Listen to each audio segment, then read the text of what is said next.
First, I'd like to introduce Tony Sager. Tony Sager is the Chief of the Vulnerability Analysis and Operations Group at the National Security Agency. And he's actually in the other room for those of you here in the Palace Ballrooms. Part of the group's mission is to identify, characterize, and put into operational context vulnerabilities found in the technology, information, and operations of the DoD and the national security community at large, and to help identify countermeasures and solutions. Mr. Sager is also quite active in the public network security community. He's in his 29th year with the NSA, all of which he has spent in the computer and network security field. And with that, we'd like to ask Tony to take it away in the Augustus Ballroom. Good morning, BlackHat. It's a pleasure to be here. It really is an honor. It's my first time ever coming to BlackHat. I've been to Windows BlackHat. I was a speaker there several years ago, invited by Jeff Moss to come talk about the work that my group does at NSA. I'll try to explain a little of the context and some of the interesting things that we're doing. I've got this interesting title. I hope it's interesting to you. Creating Value from Vulnerability. So let me tell you a little bit about the work that my group does, the way we have shifted the manner in which we do this work over the last few years. And there's a couple themes that I'd like you to kind of pay attention to. One is the notion of change within government bureaucracies, which is, those are not oxymorons. It can happen, but it's not always easy. Second, though, is about the network security business as a whole and the need to work together as a community to bring solutions to the table. So the time has come when we're living in this chaotic network, and lots of problems are out there. We've got to figure out how to solve these problems at scale. So a lot of this is a sort of storytelling to illustrate these kinds of themes. And as the intro mentioned, I'm actually about 1 month shy of 30 years at the National Security Agency.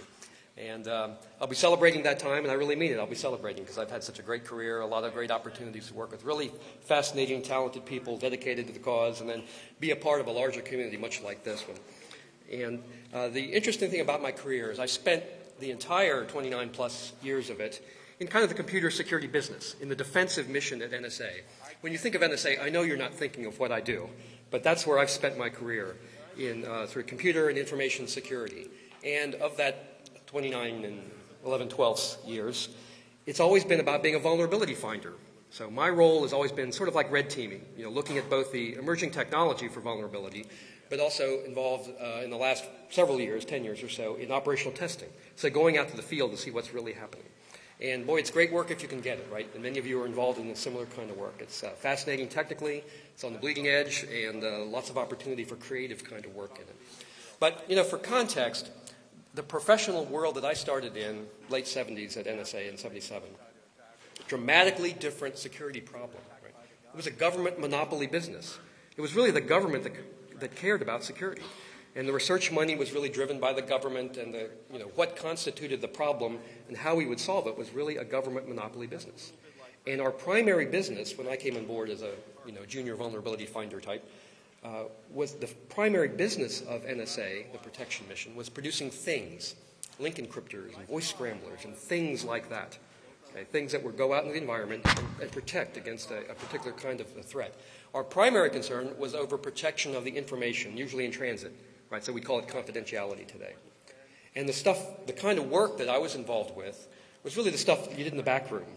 It was the analysis so that we made good choices as we designed things and built them. So a dramatically different world. And at that time, the government not only sort of dominated this problem, but owned this problem, could control the technology, could postulate what the bad guy looked like, and could, in fact, pay for the technology that would solve this problem. Right? So in today's terms, we might say, well, we would just design away the risk. We would take the problem and just overwhelm it with sort of the government's intellectual property and with money. Those days have disappeared, as we all know, right? A much more complex world. We all share this world. I mean, the thought that all of us would be sharing the same network with good guys and bad guys and my kids and everybody in the world was really not thinkable in the late 70s. It wasn't the way we thought of communications. So a much more challenging problem. And so you go from protecting things, data in transit, to protecting not only the data, but information around it and the IT that supports it, and then the mission that we're trying to achieve, particularly the Defense Department, that uses this information technology. So a much more intriguing, challenging, and much more dynamic problem. And that's the world that we collectively live in today. And it's a problem in a solution space that's shared by all of us. There's just no escaping that this is really a shared problem. Okay, so this works, yeah. So some of the conclusions that we've struggled with in terms of culture change at NSA over the last few years, right? So these are some of the things that we've talked about, taken some action on, some successful, some not. But when you think about this complex, worldwide, interconnected problem, shared among all of us, it comes down to less focus on what the government builds uniquely, much more focus on the improvement of the security of commercial technology. It's just inevitable. You have no choice but to be worrying about security of commercial things. The government can't solve this problem, doesn't own this problem, can't put the boundaries around the problem. And I've come to think of this problem over the last 10 years in particular as a problem of influence. So when you're a monopoly and you can tell people what to buy and what to build and how to use it and so forth, that's a really different problem than when you're in this much messier, less controlled world. So I've come to think of it, and I'll speak much more about this, as a business of influence. That is, how do you create things that will change people's behaviors, that will empower them to do the right things security-wise? And I think of these categories of stakeholders. I'll explain that in just a second. And then for us, a shift from this, remember I said in our early days we built things. And the knowledge was the stuff we did in the back room, so we built clever things. And the business model has really shifted over the last few years. The knowledge of what's vulnerable and what to do about it and how to operate your IT more safely is becoming the output of our business. And the things we build are the legacy boat anchors and things that aren't fast enough or powerful enough or quick enough for the kind of decisions that people make every day about their information. And then this notion of a more dynamic operational focus. So what we really cared about in the late 70s and 80s was about building things, and we put them out there. And if it broke, we'd fix it, and if we found a flaw, we'd fix it. But we weren't really involved as much as we are today in the operational environment, particularly supporting the military. So today, we are in the game, we are in the fight, and much more directly involved in the security of operational networks supporting high-risk missions around the world today. So a really different flavor and a different set of skills that's really emerged in the last 10 years. So as we've looked at these forces that are shifting us and affect every one of you, about a year ago, my boss is the mission director for information assurance at the National Security Agency, and he decided to start a new group. And what he did was combine the elements of old groups. Okay, so I mentioned the work I've been doing is 3 decades old, and it's at least 2 decades older than I am in terms of mathematical cryptanalysis. So this sort of root, fundamental, what are the core concepts that underlie security? Put all those people in an organization, along with all the people doing the operational testing, so red teams and blue teams, that kind of work, brought them all together into one group called the Vulnerability Analysis and Operations Group. So I've already revealed to you, I've never had a different job in my entire career. That's where I've spent my entire time. So I'm really honored and humbled to have the chance to lead this group. And it brings together, for the Defensive Mission NSA, all the folks that are the vulnerability finders, the people that worry about this stuff for a living, and then try to translate it into action. And one thing I'll point out to you, the way we think of this vulnerability business, when you're thinking about this at a national level, right, it's not an IT problem, it's not a software problem. It's a comprehensive, full-spectrum problem. So vulnerability is to be found everywhere in the environment, not only in the IT, but in the protocols, but in the physical environment and the signal environment, and in the way the military conducts conducts operations, we make ourselves vulnerable. So we think of it as sort of full-spectrum vulnerability finding. And so I won't bore you with a wiring diagram, but if you look at my organization internally, it reflects all that. The full range of skills that are really part of this national cyber security problem. And then people with all the technical disciplines that you could imagine being thrown at this problem all work in there. So lots of people with really exciting, intimidating, and really high-end skills. And, so we started this new group, again, elements of which were at least 40-plus years old and others of which were fairly new, like the operational security testing. And brought together this group, VAO. Okay, I admit it, I'm a lifelong technocrat. So you have to have a vision statement because we have to have a vision statement.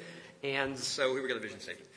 They're a dime a dozen unless you pay a consultant, which I guess they cost a lot more than a dime. This is ours. Vision statements are what you make of them. And we spent a lot of time thinking about this one. So I'm just going to point out a few words to you and tell you what they mean to me. So capable. And I think the nation's most capable. Okay? And I think most of you would grant NSA is a pretty technically capable organization. But capability is not just technical capability. It's also about what I'd call mission capability. The ability, the power to deliver those skills at the right time with useful things in the context of other people's problems, right? Solving other people's problems. That leads me to influence. As I said before, and I'll walk you through an extensive example, this is a business now of influence, of how you cause things to change at scale, across a much broader community. And then trusted. I didn't hear anybody laugh when the NSA guy said trusted, so I really appreciate your giving an open mind to this one, because that's not what you always think about. But trusted is about behavior, right? The way you behave in this community. And what really started to emerge a few years ago, people are not really impressed that we're a government agency. They really want to know how you behave, what you bring to the table. And I call it what's the content that you bring to the discussion, right? So I can't say trust is not something you declare. It's something that you earn based upon the way you behave. And so I hope you'll see through my examples that we changed the way we behaved in order to bring more of an openness and bring more specific content to this community. Part of that was to make a statement about the role that we thought we ought to play, and part of it was to enlist other people's help to help us solve this problem. So trust is a big part of this. And, this is still, never ceases to astound me, and I've been in this business for 30 years, that it's still a relatively small community. So I bet I could talk to any person out in this room, and we could play kind of a degrees of freedom game, and I bet within 2 or 3 we'd find a hit, right, on some product that you are involved with that is being used by my customers or that my folks have tested in a lab, or I guarantee there's some connection. And every person I talk to, very quickly we find some friend in common, some product in common, some security issue that we're dealing with. And that's kind of the nature of this business. It's a really exciting part of this. But trust is what drives a lot of this behavior. Do you trust the people that you're dealing with? And this notion of actionable information, just real quickly. When I started in this business also, you could make a great living just by poking holes at other people and pointing out their problems and doing red teams and coming up with infinite lists of problems. And if you were really generous, you'd sort them high, medium to low or something like that. And the time has come for folks in my business to think about how do we translate vulnerability knowledge into action, right? Because we're not going to, in something like the Defense Department or the intelligence community or the U.S. government, you don't solve this problem one network at a time. You don't solve this problem one vulnerability at a time. You don't solve it one product at a time. It's just too vast and too dynamic. So you have to say, well, what is it we're learning from all this that can change the entire game, that we can leverage across scale? Well, that kind of knowledge is going to come from folks like the people in this room, right? From the vulnerability community, the people that really live and breathe this stuff. Okay, so I mentioned to you, I think a lot about stakeholders, and this is the way I've come to think of the problem. I have to take a management class once a year, whether I want to or not. This is my way of thinking about issues of strategic thinking and so forth. And as I said, we have moved from a government monopoly on the security problem to a community problem. And one of the challenges with a defensive business is that there are so many stakeholders in it, and you can't separate it out from the purchasing and the oversight and the operation of IT and the policies that govern us. So it has moved from a technology-focused problem to a really comprehensive problem. And so I've come to think of all the stakeholders involved in this in these 5 categories. You can read them.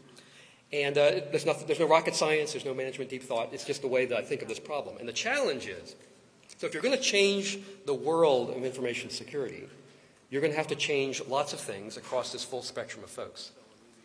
And the challenge for folks like me in this business is that every one of those categories thinks of the security problem really differently, number one. And number two, they each speak a different language. All right, so a lot of you folks speak the language of vulnerability and technology. And again, that's kind of the way the business evolved. And you'll get a lot of blank stares from folks who don't live and breathe what you live and breathe, right? You are among the practitioners, right? The people that live security, and we talk about this. But buyers typically don't speak your language. System operators typically don't speak your language. Policymakers certainly don't speak your language. Lots of folks. So the way to think of this in terms of national strategy is how do we create content that is in the language of these other stakeholders. So I'm going to walk you quickly through an example. It's about 6, 7 plus years in the making. Now, a couple things to remember about this example, right? No one designed this